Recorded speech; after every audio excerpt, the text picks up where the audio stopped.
Dios es bueno, ha sido bueno con nosotros.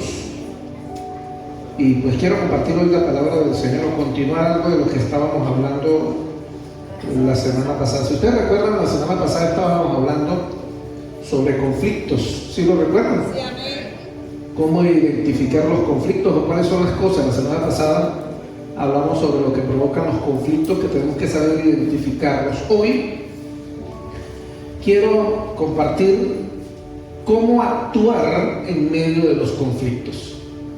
Si hay un hombre o una mujer sabia en este lugar, debería ese hombre o esa mujer estar interesado en aprender cómo actuar en medio de los conflictos. La Biblia tiene muchos secretos hermosos. Entre esos, cuando Salomón escribe que el sabio sabe callar y el necio, que cuando calla puede pasar hasta por sabio, habla de que debemos ser muy atentos en la forma en que hacemos las cosas. La semana pasada aprendíamos que los conflictos son simplemente inevitables, ¿verdad? Creo que no hay una persona en esta sala que no se haya escapado de un conflicto. Todos hemos pasado por algún conflicto en algún momento, por situaciones donde hemos tenido confrontaciones, situaciones donde hemos tenido luchas, desacuerdos. La pregunta clave hoy sería: ¿en cuántos de ellos tú has sido canal de bendición de parte de Dios en esos conflictos? Porque estar en los conflictos no consiste en ganar. Y ese es el problema del ser humano. El ser humano en todos los conflictos quiere ¿qué? Ganar. Porque al ser humano le gusta ganar. Al ser humano no le gusta perder. Nos gusta tener la razón. Y el problema de los conflictos es luchas, precisamente de razones, luchas de motivos, luchas de opiniones. Y a veces simplemente estamos discutiendo sin darnos cuenta que la otra persona que también discute tiene sus razones. Por eso usted y yo tenemos que aprender a actuar en el conflicto. Las personas que aprenden a actuar en un conflicto, según la Biblia, son consideradas personas sabias. ¿Aló? ¿Alguien está siguiendo aquí? Saber actuar en una situación difícil lo determina todo. Uno ve videos o películas sobre accidentes, tragedias, y la gran mayoría de muertes en una situación de tragedia ocurren no por la propia tragedia o el accidente, sino por la forma en que la gente reacciona ante la situación. Quedarse sin freno mientras uno va manejando un vehículo puede ser algo muy difícil. La forma en que tú reacciones, en que te quedes sin frenos, lo determina todo. Yo me he quedado sin frenos y ni mi esposa se ha enterado, porque le conté, bajando por una cuesta, le dije: agárrese, voy sin frenos. ¿Qué hacer en medio de un conflicto? Cuando hay un terremoto, ¿qué hacen las personas? Porque lo que bueno que yo quiero que usted pueda captar en este momento es nuestras reacciones naturales como seres humanos es la supervivencia. Y la reacción natural a veces no razona con la cabeza. Y cuando nosotros entramos en un conflicto con una persona o con unas personas, el instinto de supervivencia se activa y normalmente la cabeza no actúa. Decimos cosas que no debemos decir, actuamos de la manera en que no debemos actuar, olvidando que somos hijos de Dios. ¿Aló? Si hay algo que usted tiene que aprender como hijo de Dios, es que nunca puedes dejar de ser el hijo de Dios. Tu posición lo determina todo. Bajarte del lugar donde Dios te ha dado autoridad, donde Dios te ha colocado al nivel del resto de los mortales, eso tiene un precio muy caro por pagar. Olvidar que soy un hijo de Dios y, al igual que el resto de los mortales, funcionar igual que ellos en el reclamo, en la queja, en las exigencias, tiene un precio muy elevado, y es perder los privilegios de hijo de Dios. ¿Qué es lo que Satanás quiere precisamente que tú hagas? Satanás quiere que tú olvides que eres un hijo de Dios. Satanás quiere que tú te olvides que fuiste escogido, que olvides las promesas. Satanás orquesta alrededor de tu vida situaciones para llevarte al orillo o a la orilla de lo que es un hijo de Dios, de lo que es un siervo de Dios, una sierva de Dios, y lo que es un simple mortal. Porque Satanás no tiene poder sobre usted y sobre mí. ¿Alguien lo sabía? Satanás no tiene poder sobre los hijos de Dios, salvo cuando los hijos de Dios se salen de la cobertura de Dios. Entonces, ¿qué es lo que Satanás busca? Que usted y yo hagamos cosas que nos lleven al orillo, al extremo, a salir de lo que es el círculo de seguridad de Dios, que está basado precisamente en nuestras acciones. El libro de Job lo explica sencillísimo cuando Satanás habla con Dios. ¿Has visto a mi hijo, Job? Claro que lo he visto. Tú lo has prosperado y lo has bendecido porque le colocaste alrededor de él un cerco que yo no puedo llegar a él. Pero, déjemelo. Quítele el cerco para que veas cómo te va a maldecir igual que el resto de los mortales. ¿Aló? ¿Alguien me está siguiendo? La Biblia dice también que Satanás anda como león rugiente buscando a quien devorar. ¿Sabe qué quiere decir cuando yo uno estas dos historias? Que Satanás anda dando vueltas alrededor del círculo de Dios, buscando quién está disponible para ser devorado, porque él no puede entrar al círculo de bendición de Dios. ¿Aló? ¿Alguien me está siguiendo? Y cuando un hijo de Dios se le olvida su posición,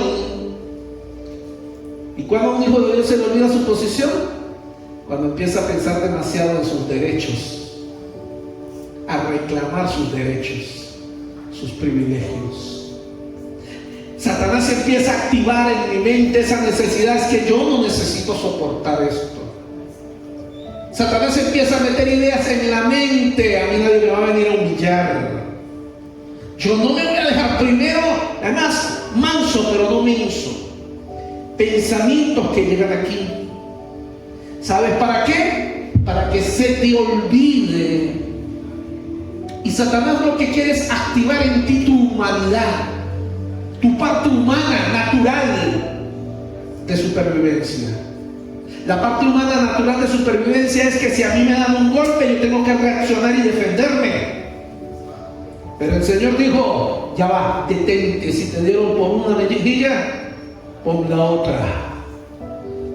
Y entonces Satanás dice, usted es manso, pero no menso, defiéndase.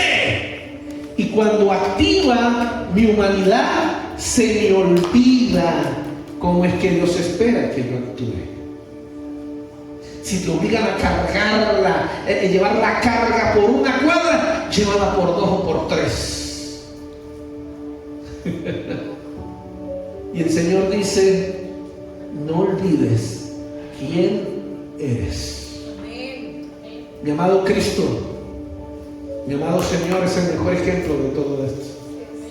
Fue crucificado siendo inocente, y según la ley hebrea, siendo inocente, él tenía derecho a reclamar la justicia del cielo, la cual estaba basada en la justicia en la ley de Moisés, que decía ojo por ojo, diente por diente. En el momento en que él fue humillado, maltratado y todo, siendo inocente, él tenía el derecho de reclamar, no simplemente por el hecho de ser hijo, sino por la misma ley, pedir juicio del cielo, fuego del cielo, lo que a él le pareciera, y la ley lo permitía. Pero las palabras de Jesús fueron, perdónalos, porque ellos no saben lo que hacen. ¿Aló? ¿Alguna vez cuando has tenido conflicto con tu esposa, con tu esposo, con tu hija o con tu hijo ha fluido la sabiduría de decirle al Señor, perdónalo, porque Él no sabe lo que está diciendo? Perdónala porque ella no sabe lo que está haciendo. O hemos orado al Señor esa oración que la mayoría de los evangélicos nos aprendemos: Señor, reclamo fuego del cielo, justicia del cielo para tu siervo. Porque tu palabra dice que el que se meta con uno de tus hijos es mejor que se agarre una piedra de molino y se eche del puente. A esa cita bíblica no la sabemos bien, pero ¿sabe que no aplica? No aplica. La forma en que tú y yo reaccionamos ante un conflicto, ¿sabe qué va a generar en ti y en mí? Respeto y admiración de parte de las personas, o desprecio. La forma en que tú y yo reaccionamos ante el ataque y ante una situación determina quién eres tú, y eso va a determinar tu voz en la próxima vez que tú hables. La forma en que manejas un conflicto, cada vez que entras en un desacuerdo con alguien o con algunas personas, la gente siempre va a estar esperando qué va a ser el Hijo de Dios, qué va a ser el evangélico ante esta situación. Y apenas te equivocas vas a escuchar el cuchillo atravesando tu hígado donde dice: ¿y eso qué es? Evangélico. Eso es lo que Satanás quiere. Satanás quiere dañar la imagen de Cristo Jesús que está por medio de usted y de mí ante el mundo. Satanás quiere que el mundo grite: ¿y eso que es evangélico? Y él está esperando: vamos, tú puedes, reacciona, defiéndete, tienes derecho, grita, reclama justicia. Y en el momento que estallas, el mundo entero se te olvida de que te están mirando. Somos cartas abiertas, dice el apóstol Pablo, para este mundo. Y eso quiere decir que la gente está leyendo por medio de usted y de mí la vida de Cristo. Y Satanás quiere precisamente que no vean a Cristo, sino que vean al hombre imperfecto que eres tú y que soy yo. La forma en que reaccionamos ante un conflicto nos hace ganar el respeto de la gente, o nos hace ganar el desprestigio de las personas. Miren, mis amados, Nehemías es un gran ejemplo de alguien que se ganó el respeto de los demás por la forma en que él manejó los conflictos. La semana pasada estuvimos hablando de los conflictos, 5 formas graves en que los conflictos se estaban armando mientras Nehemías estaba tratando de reconstruir los muros de la ciudad de Jerusalén. Pero ¿cómo hizo Nehemías y enfrentó estos conflictos? Es lo que vamos a ver hoy. Número 1, y vamos a leer, en Nehemías capítulo 5. Vamos a leer en Nehemías capítulo 5, en el verso, vamos a leer desde en la nueva traducción viviente, Nehemías 5. Coloquen el verso, creo que la semana pasada leímos hasta el verso 5. Coloquen 5 a ver si me acuerdo. Al 6, hasta ese requeremos. Cuando oí sus quejas, me enojé mucho. Escúchenme, acuérdense del problema de la semana pasada. Verso 6, hoy continúa la historia. Cuando oí sus quejas, me enojé mucho. ¿Quién se enojó? ¿Quién se enojó? A ver, los que están despiertos, ¿quién se enojó? Nehemías. ¿Se enojó mucho o poquito? Mucho. Verso 7. Después de pensarlo bien, denuncié a esos nobles y a los funcionarios. ¿Quiénes eran los nobles? Los que prestaban la plata, que cargaban a la gente arreglada. ¿Quiénes eran los funcionarios? Los que seguían cobrando impuestos a pesar de la situación.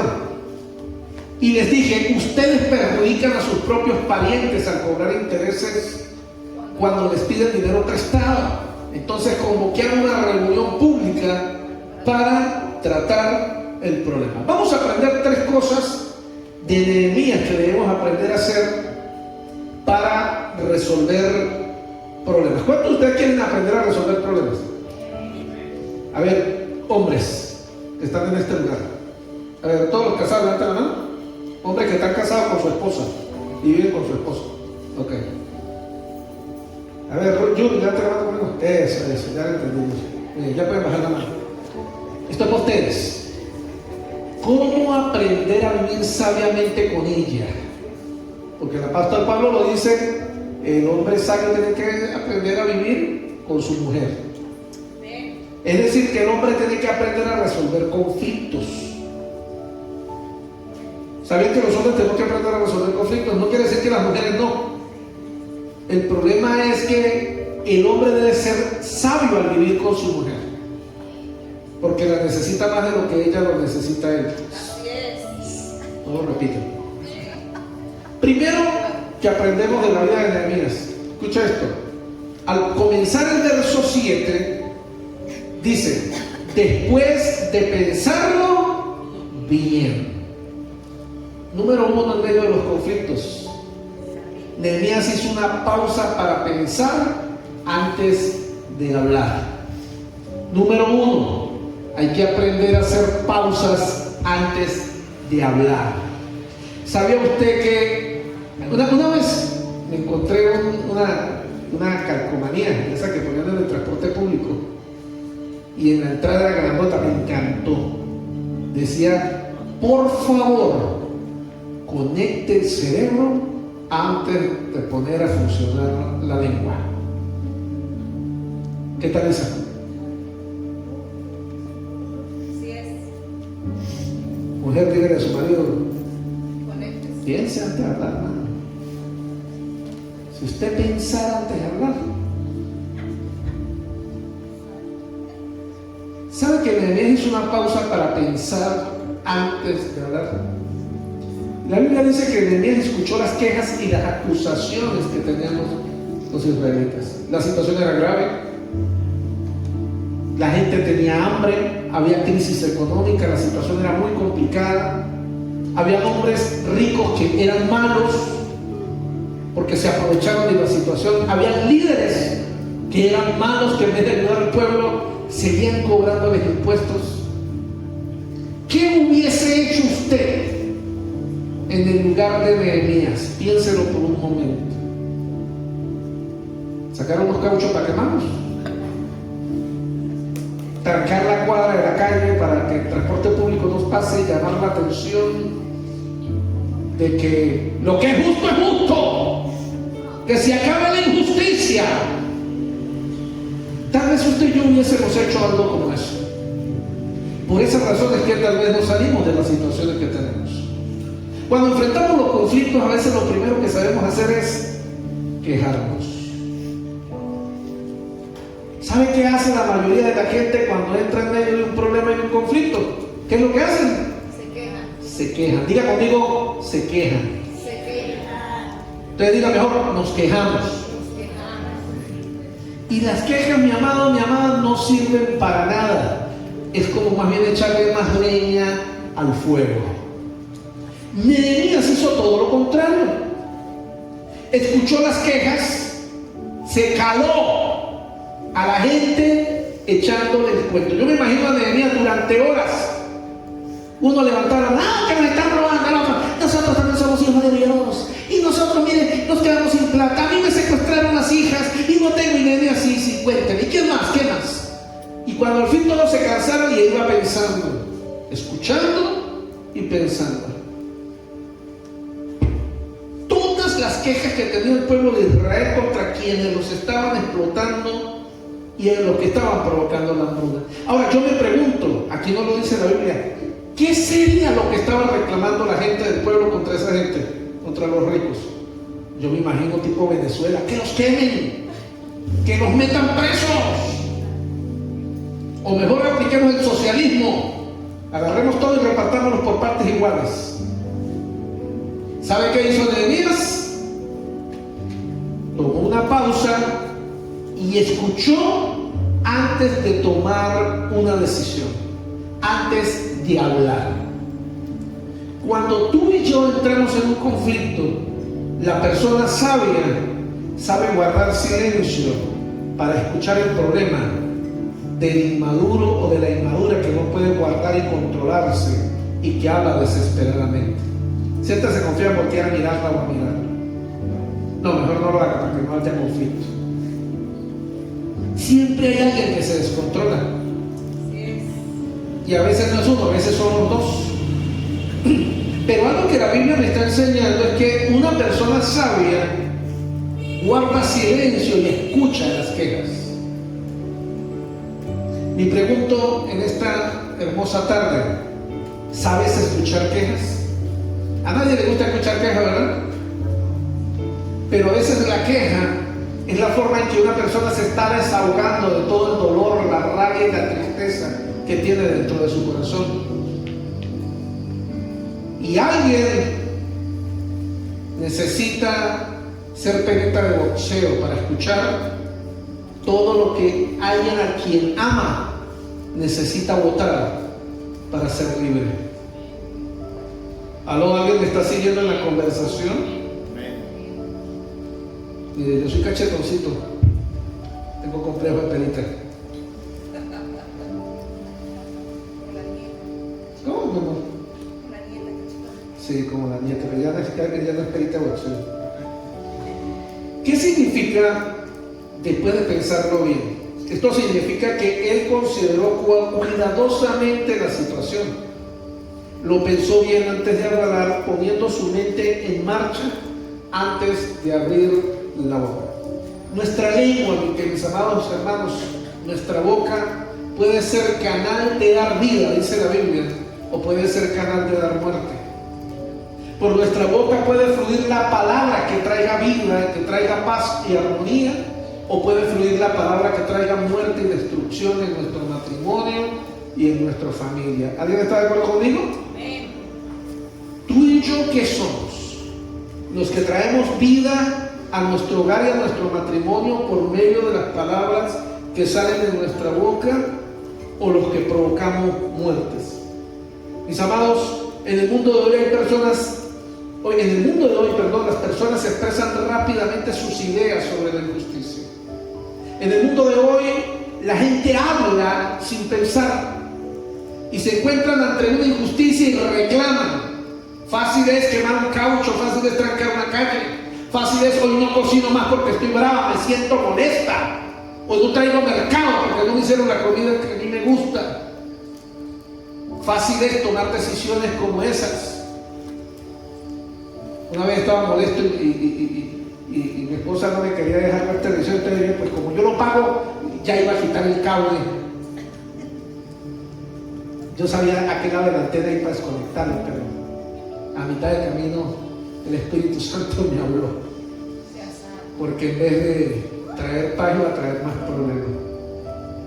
Le decía a una persona no hace mucho, yo soy experto, yo aprendí en mis tiempos a cómo ofender sin decir una grosería, y eso es peligroso. Tuve que desaprender y entender que ofensa es ofensa y grosería es grosería, aunque no digas una vulgaridad. A veces tal vez no gritamos, pero sabemos cómo herir y cómo lastimar. A veces no insultamos, pero sabemos las palabras que tenemos que decir para herir el corazón de la gente que amamos, o aún de los que no amamos. En Santiago capítulo 1, en el verso 19 y en el verso 20, el apóstol Santiago escribe estas palabras. Miren lo que el apóstol Santiago te deja en esta tarde.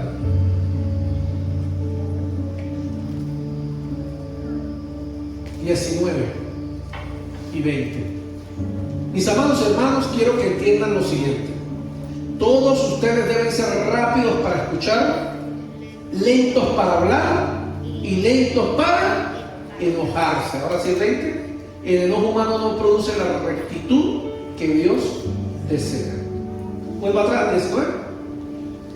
Mis amados hermanos casados que están en este lugar, mis amados padres que están en este lugar, todos ustedes deben ser rápidos. ¿Para qué?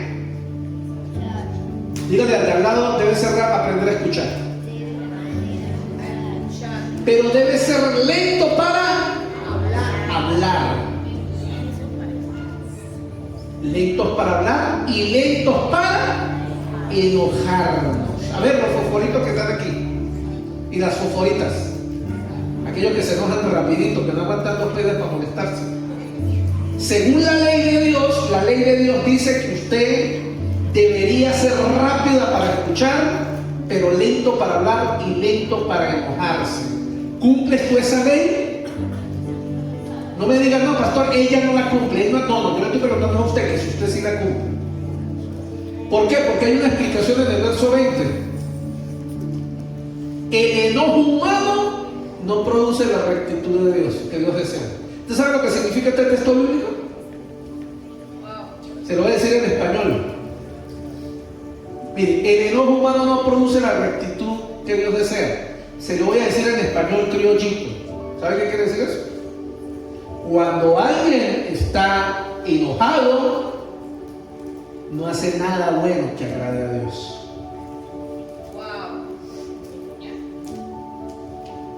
Pastor, pero usted cómo me va a decir si la Biblia por ahí dice que uno se puede airar. Yo no estoy diciendo lo contrario. El problema de airarnos es lo que hacemos cuando nos airamos.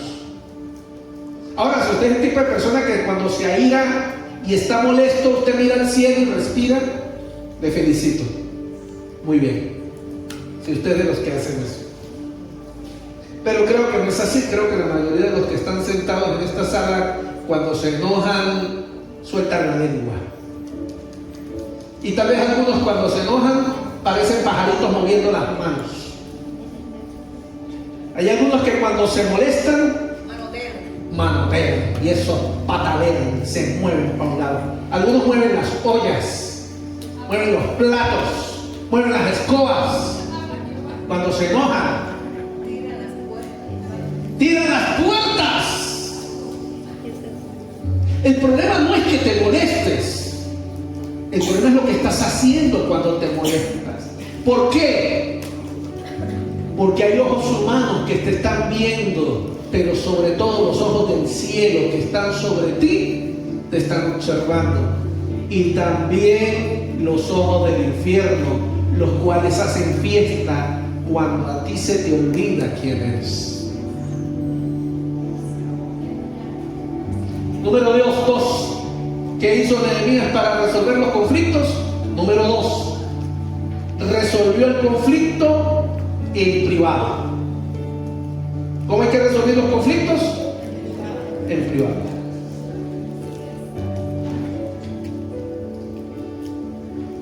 En la segunda parte del verso 7 de Nehemías, capítulo 5,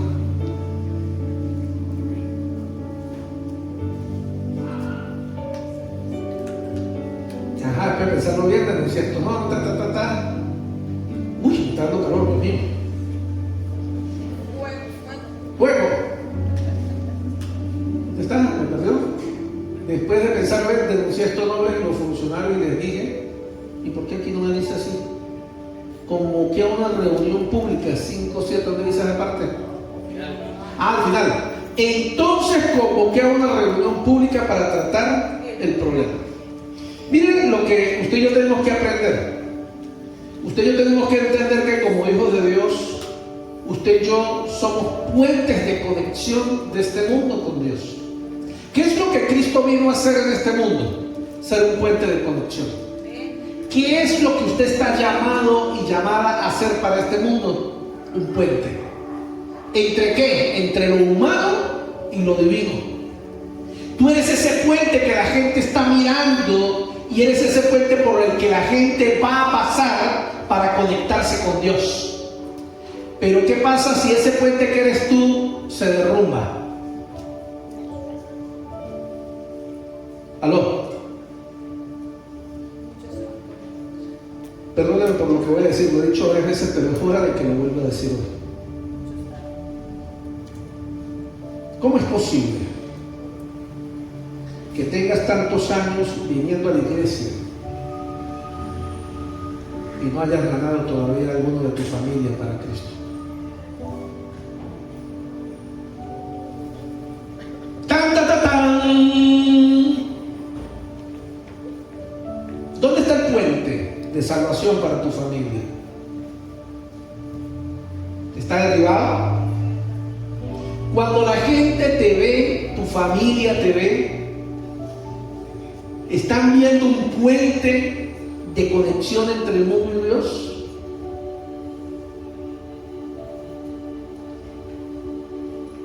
Lo primero que Nehemías trató de hacer fue construir un puente con los delincuentes que se estaban aprovechando de esta situación de los pobres. Nehemías no salió a quemar cauchos. Nehemías no salió a trancar las calles ni a pelear ni a demandar a nadie. Nehemías lo primero que hizo fue que intentó ser un puente. La Biblia dice: entonces convoqué a una reunión pública para tratar el problema. Mire, esta también es la forma en que Jesús obligó a sus seguidores que manejaran los conflictos. Mateo 18:15. ¿Cómo debemos usted y yo manejar un conflicto? Mateo 18:15. Pastor, cuando yo tengo un problema con mi mujer, ¿qué tengo que hacer? Cuando yo tengo un problema con mis hijos, ¿qué tengo que hacer? Cuando yo tengo un problema con un hermano de la iglesia, ¿qué tengo que hacer? Si un creyente peca contra ti, háblale en privado y hazle ver su falta. Si te escucha y confiesa el pecado, has recuperado a esa persona. ¿Qué es lo primero que usted y yo, que Dios espera de usted y de mí ante un conflicto y un problema? Que tratemos de arreglar las cosas en privado primero.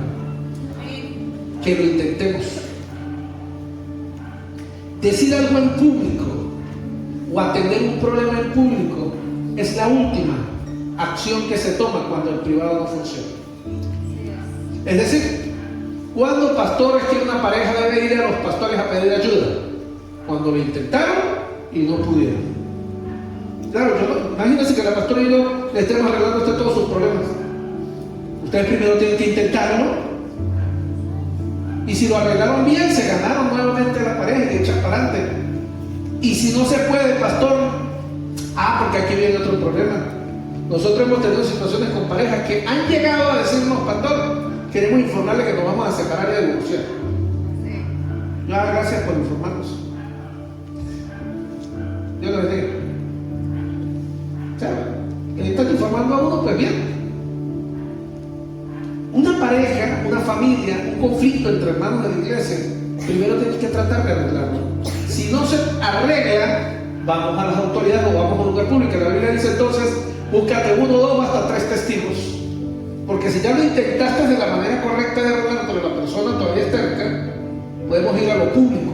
Pero ¿cómo es que se arreglan primero los conflictos? Diga conmigo: en privado. ¿Dónde se arreglan primero los problemas de la pareja? En la habitación cerrada con llave y no en presencia de los niños ni de las niñas de la casa. Ni siquiera en presencia de la suegra o el suegro o los hermanos o las hermanas. Primero lo intentamos allí. Si lo logramos, amén. Si no lo logramos, pedimos ayuda. ¿Cómo arreglo mi situación con mis hijos, pastor? Hablando y conversando. Primero lo llamas: siéntate, vamos a conversar, vamos a buscar una solución. Pero como lo hacía Nehemías, ¿no? Primero conectando el cerebro antes de poner a soltar la lengua, ¿no? No, pastor, yo lo llamé y le dije: arrepiéntete, pecador, hijo del diablo. Pero no quiso arrepentirse, pastor. Entonces ahora vengo delante de usted. No, señor.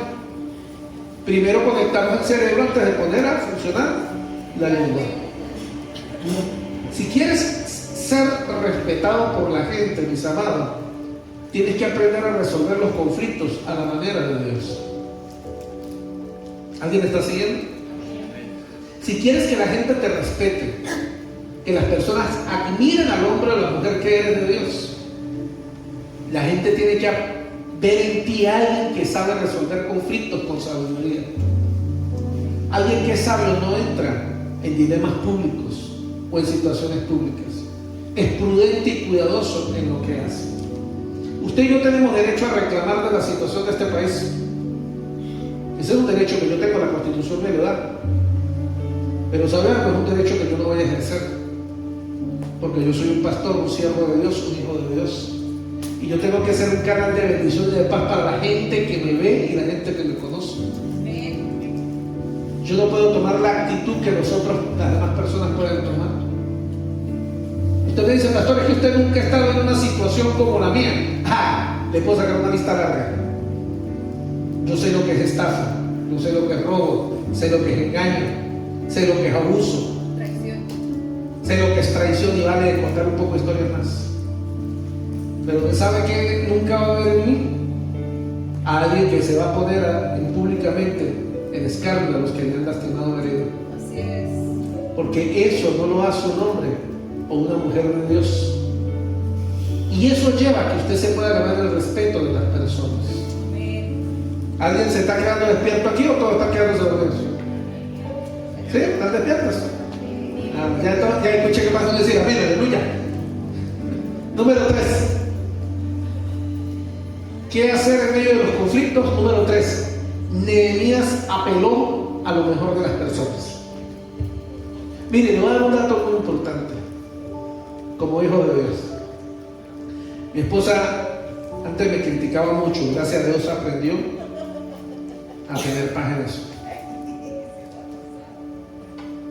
¿Sabe por qué soy un hombre feliz? Primero, porque decidí ser feliz. Pero segundo, yo decidí ver lo mejor de las personas. Cuando tú decides ver lo bueno que hay en las personas, que te pueden estar atacando, que puedan estar haciendo algo contra ti, todo puede cambiar en tu vida. Miren, Nehemías hizo algo increíble. Lo primero que hizo fue conectar el cerebro, pensar antes de hablar.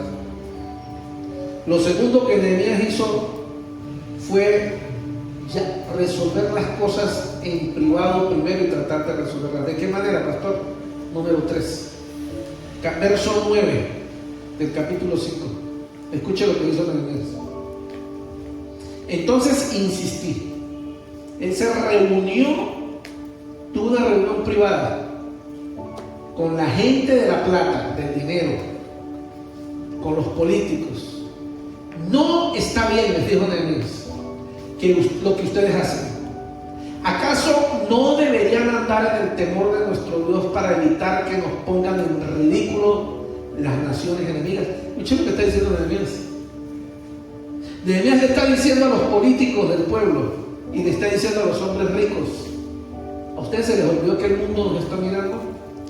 Las naciones paganas a nuestro alrededor están viendo lo que ustedes están haciendo contra su propio pueblo, contra su propia nación. Verso 10. Yo mismo, al igual que mis hermanos y mis trabajadores, he estado prestando dinero y grano al pueblo, pero ahora dejemos de cobrarles intereses. Verso 11.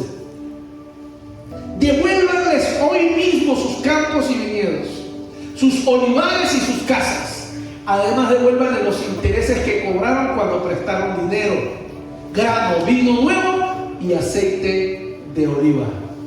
¿Y sabe qué es lo que hizo la gente rica y lo que hizo los políticos? ¿Qué hicieron? Lo que Nehemías les pidió. La pregunta de las 5,000 lochas aquí: ¿sabe por qué esos hombres hicieron lo que Nehemías les pidió? ¿Alguien sabe la respuesta? Porque ellos lo respetaban. Porque Nehemías era alguien prudente, sabio. Nehemías pudo haberse ido a quemar cauchos. Nehemías pudo haber trancado, mandar al pueblo y decirle: vamos a quitarle todos esos sinvergüenzas, vagabundos, hijos del diablo. Pero Nehemías no hizo eso. Nehemías los llamó aparte y, dirigido por el Espíritu de él, les dijo: ¿cómo es posible que ustedes estén tratando a su pueblo de esta manera? El mundo nos está mirando. Estamos tratando de levantar nuestra nación y ustedes, ¿de qué manera están colaborando? Devuelvan el dinero al pueblo, devuelvan a sus hijos. Y ellos se sintieron confrontados porque Nehemías era un hombre que había ganado el respeto del pueblo. Y como lo respetaban, hicieron lo que él les pidió. Proverbios capítulo 11, en el verso 27, dice de esta manera: si buscas el bien, hallarás favor, pero si buscas el mal te encontrará. Un hombre que busca hacer lo que es correcto, una mujer que busca hacer lo que es correcto de la manera correcta, Dios lo va a respaldar en lo que tenga que hacer. El respeto y la influencia, mi querido hermano, van de la mano. Y en tiempo de conflicto, el hecho de que tú respetes a las personas con las que estás teniendo un conflicto, no por nada la Biblia dice: la blanda palabra, ¿sí es cierto? Aplaca la ira. Imagínense, a ver, Jules, usted dice su imaginación, o tal vez ya ha pasado ya, que un día me dice esta brava y llega a reclamarle: mire, y usted, y usted, y entonces Jules, que es un hombre sabio, entendido como Nehemías, la mira a los ojos y le dices: cuando estás molesta te ves más hermosa, ¿no? ¿Sabe qué hace esa mujer? Tranca la puerta del cuarto y dice: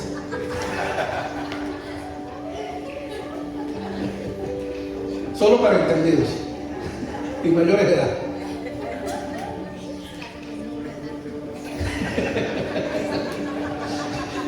Le dice al uso rojo porque entendió rapidito el mensaje. ¿Qué es lo que usted y yo hacemos ante un conflicto y una situación? Mire, yo tuve que aprender muchas cosas en la vida, y una que tuve que aprender basada en el amor es que no todas las personas somos iguales. Y en el matrimonio precisamente somos totalmente diferentes entre uno y otro. Siempre en el matrimonio hay uno que habla más, uno que habla menos. Hay uno que pelea más, uno que pelea menos. Siempre hay uno que se aira fácilmente con un fosforito.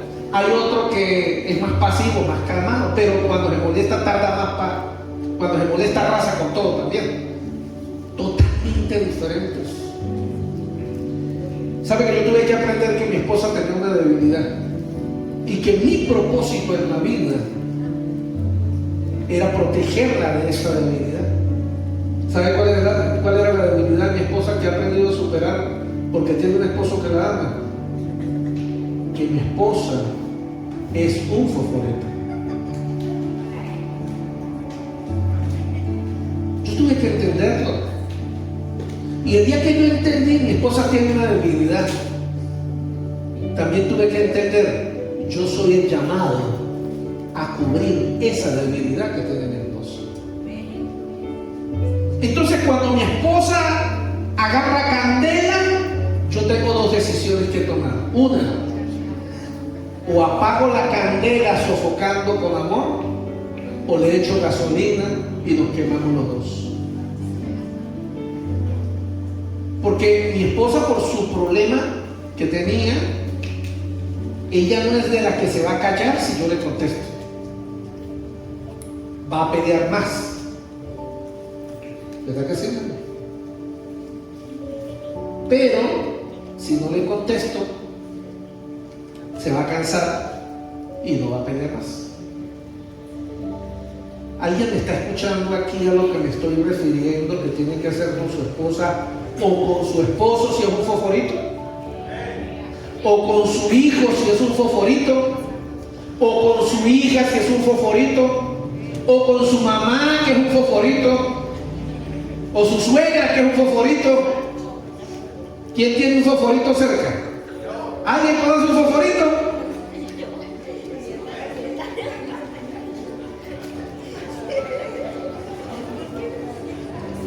Si tú estás cerca de un fosforito, ahora la pregunta es: ¿qué debes hacer cuando el fosforito se prende? ¿Echarle gasolina o echarle agua? ¿Qué es lo que has hecho hasta el día de hoy? ¿Qué vas a hacer?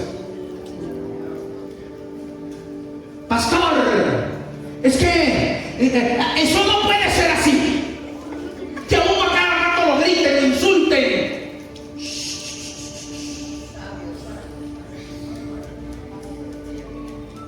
Controla, conecta el cerebro y vas a entender que él o ella tiene esa debilidad y gracias a Dios tú tienes la capacidad de pensar y puedes decidir, le dices una palabra elegante para ofenderla más o le dices una palabra de amor, cariño, respeto que ayude a que todo se apague. Al principio yo no hacía eso, al principio yo echaba gasolina.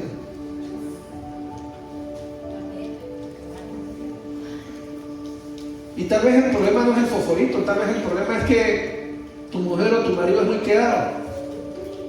No arranca. Se queda pegado. No digan amén, contrólense tranquilos. Y provoca agarrarla o dar un lepe a él o a ella, o al hijo o a la hija. ¿Qué haces entonces?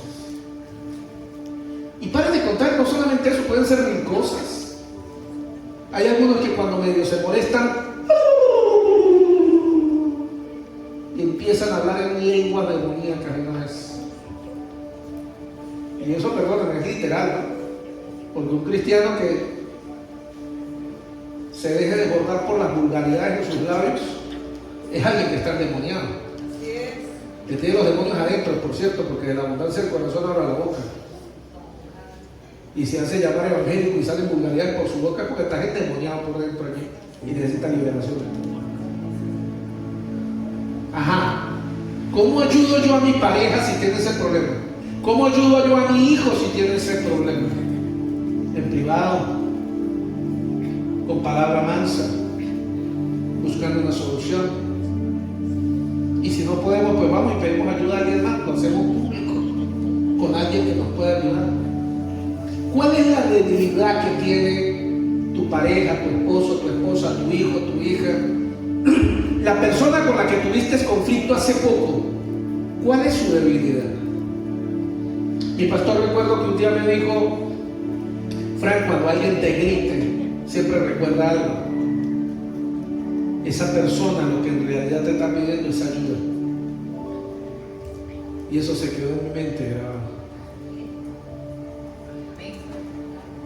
Y quiero recordarle algo adicional. Nunca olvide que usted es un hijo de Dios. Y como hijo de Dios, su lucha no es contra sangre ni carne. Tu lucha es contra huestes de maldad, espíritus malignos, con Satanás tratando de usar a las personas para que se te olvide que tú eres un hijo de Dios. Y a veces Satanás logra manipular a tus hijos, logra manipular a tu mamá, logra manipular a tu papá. Todos en algún momento podemos ser manipulados o engañados por Satanás en nuestra humanidad. Y la forma en que reaccionamos ante esta situación lo marca todo. Mis amados, yo creo que hoy tenemos que rebelarnos contra nuestras familias que están siendo destruidas. Muchas familias están siendo destruidas hoy día. No es posible que el divorcio siga agarrando tanta fuerza dentro de los hogares cristianos. Eso era un mito en el pasado, hoy día es muy normal. Hogares que se separan, que se destruyen, hijos que se van de la casa molestos, hijas que se van de la casa antes del tiempo, antes del momento. ¿Sabe por qué? Porque no sabemos resolver los conflictos dentro de la casa. Ahora, no existe un manual para eso, pero Dios te ama y hoy he hablado de este tema para ti. Resolver conflictos hay que aprender a resolverlos. Y la única forma de resolverlos primero es nunca olvidar quién soy yo. Lavado por la sangre, hijo de Dios. ¿Qué haría Cristo en tu lugar? Alguien preguntó un día ante este conflicto y ante esta situación. Y entonces, ¿sabe qué va a pasar con el tiempo? Vas a tener un hogar saludable, una familia saludable. Y sin importar los errores del pasado, te ganarás el respeto de la gente que está a tu alrededor. Finalizo preguntándole: ¿cómo está tu imagen en tu comunidad? ¿Cómo está tu imagen ante tu familia? ¿Cómo está tu imagen ante tus hermanos en el barrio? ¿Cuál es tu imagen en la universidad? Cuídala. O mejor que cuídala, mejórala. Recuerda que eres un puente de salvación para la gente. Reconstruye ese puente haciendo lo que es correcto. Y vamos a rescatar a nuestra familia para Cristo. A veces no es tanto que le hablemos, mire, a veces no es tanto que le hablamos a nuestra familia.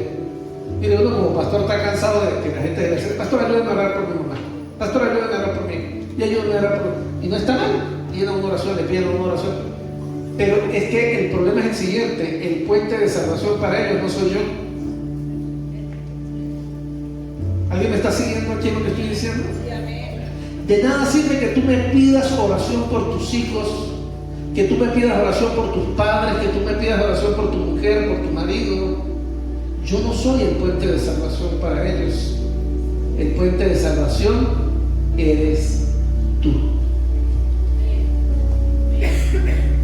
¿Cómo está tu imagen delante de Dios?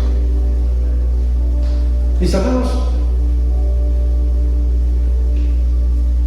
es inevitable que la Satanás intente levantar calumnias contra nosotros, pero si cuidamos nuestra imagen delante de Dios, resolviendo las cosas